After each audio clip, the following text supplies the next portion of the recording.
Hi friends, welcome back to my channel, or welcome if you're new. Today I am doing my October roundup.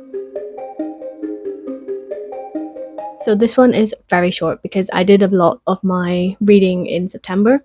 So you'll be seeing a lot of the September ones coming up or already gone out by the time you see this actually. Yeah, you'll see all of those books from September.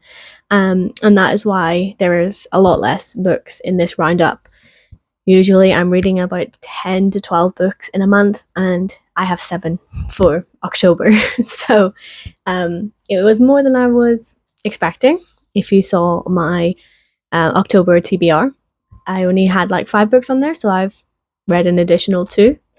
And so some stats to begin with. So I read 1,906 pages across 7 books. And I also did some kind of mixed media. So I listened to about 6 hours of audiobooks alongside these physical reads as well. And my ratings, I DNF'd one. I have 2 5 stars, 2 4 stars, and 3 3 stars. My favorite of the month was Crypt of the Moon Spider. And the worst book that I read was The Last Tale of the Flower Bride. Or if I'm counting my DNF was the worst book. So now I'm going to tell you about the books that I read. So I'm going to start with the most recently read and then going back throughout the month. I think that's how I've stacked it. That's how I'm going to do it. So the last book that I read was The Last Tale of the Flower Bride. And this I was not intending to pick up. It was found at the library and I read the inside, which says that it is a Mexican Gothic with the dreamy enchantment of The Invisible Life of Addie LaRue. So I love both of those books, and that sold me, and it did not live up to the expectation. This was my 2-star book. I really did not enjoy this one. There was no character really connected in here. Like, all of our characters were so 2D. They did not mesh well together, and the bridegroom perspective in here felt like it wasn't needed. It was just a bit disjointed, which is such a shame because I was so hopeful that this was going to be incredible, like The Invisible Life of Addie LaRue, and it just wasn't. So that is my 2-star book. Do let me know in the comments if you've read it, what you thought of it. I really love getting other people's perspectives on books because it is so subjective and all of our opinions are valid.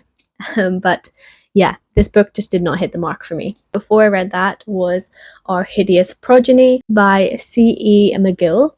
This is a debut novel that is a retelling of Frankenstein by Mary Shelley. I did enjoy reading this one. It is very gothic in style. There's a lot of similarities to Frankenstein, and I feel like that kind of dropped this down a little bit for me because it didn't feel like it was completely new. The world that it was kind of already there in Frankenstein, so this kind of is like a retelling but like a follow on from that story. So we're following Mary, who lives with her husband in London, and they are paleontologists, and they are wanting to bring back to life a dinosaur using Mary's great uncle's experiments, Victor Frankenstein. So that's like the connection, and it's kind of like a retelling from there.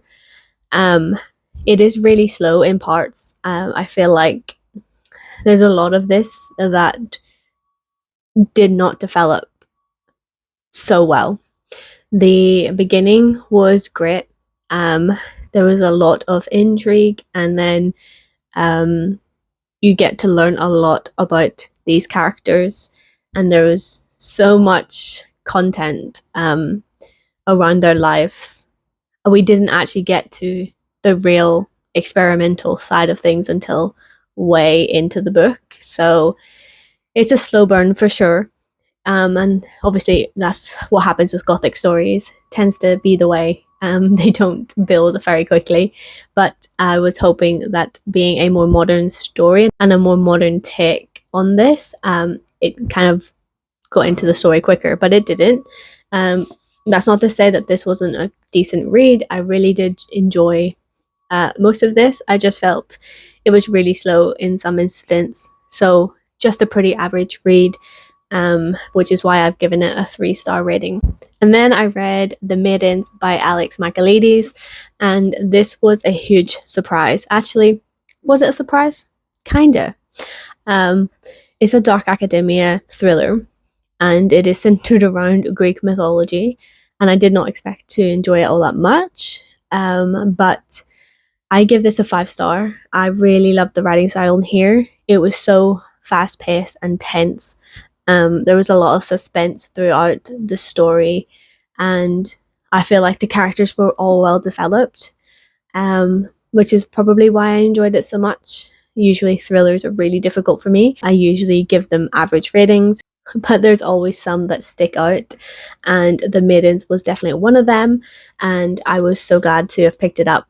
I did read The Silent Patient by this author earlier in the year and was pleasantly surprised by it. Only give it a 4, but it was a really high thriller that really does stand out to me as being a really good read.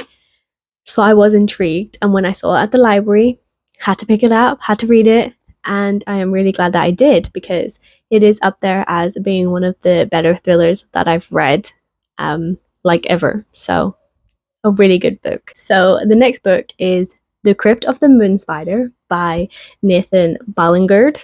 Hope that's how I pronounce it. This was incredible. This is the other 5-star book, my favorite of this month.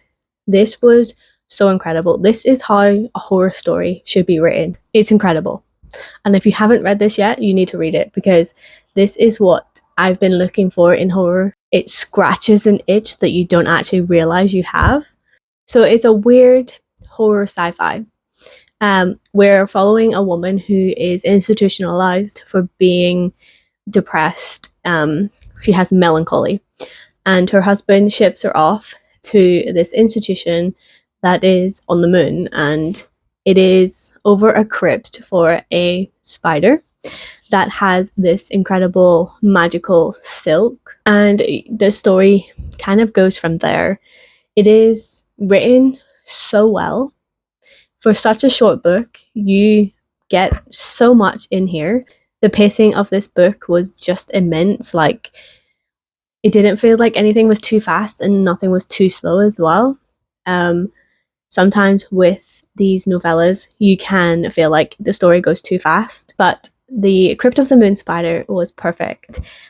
This is definitely a standout book for this year and obviously this month, but yeah, I really want to reread this, and I'm so glad this is actually going to be a series. So I'm so intrigued by the second book and where this is going to lead to, because this was intense. I have such a fear of like the medical world. So reading this, boy, are you going to be shocked and disturbed with the descriptions of cutting into people's heads and all of that stuff. So it's very intriguing and disturbing, but it is what I've been looking for in horror for such a long time, and it's delivered. It has delivered on what I am wanting in a book, and yeah, it's up there with being one of the best ones. Then I read The Castle of Otranto. I'm not going to say too much about this book because I did read this for another video, which you will probably see after this. But yeah, do stick around, subscribe if you want to come back to see me talk about the oldest horror book in the world. It's where the Gothic horror literature kind of began, and I delve deeper into that in my upcoming vlog for this book. But this was a 4-star read, and I cannot wait to delve deeper into this in that video with you. And then we had So Thirsty by Rachel Harrison. So I absolutely adore Rachel Harrison. So this one is her vampire take, and it was incredible. I feel like that's just not going to be any different for Rachel Harrison.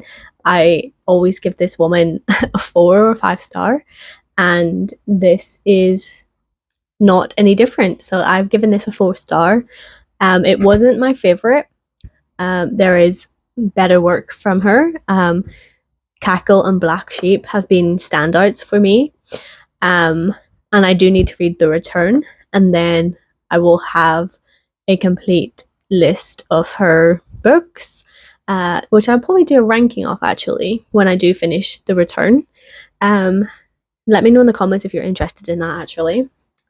But yeah, this is a vampire story. We're following two friends who transform into vampires, and it follows their journey throughout this new way of life. And it is a deeper metaphor for being a woman and growing to love yourself in your 30s. I feel like this one doesn't really connect with me just yet because I haven't really experienced that.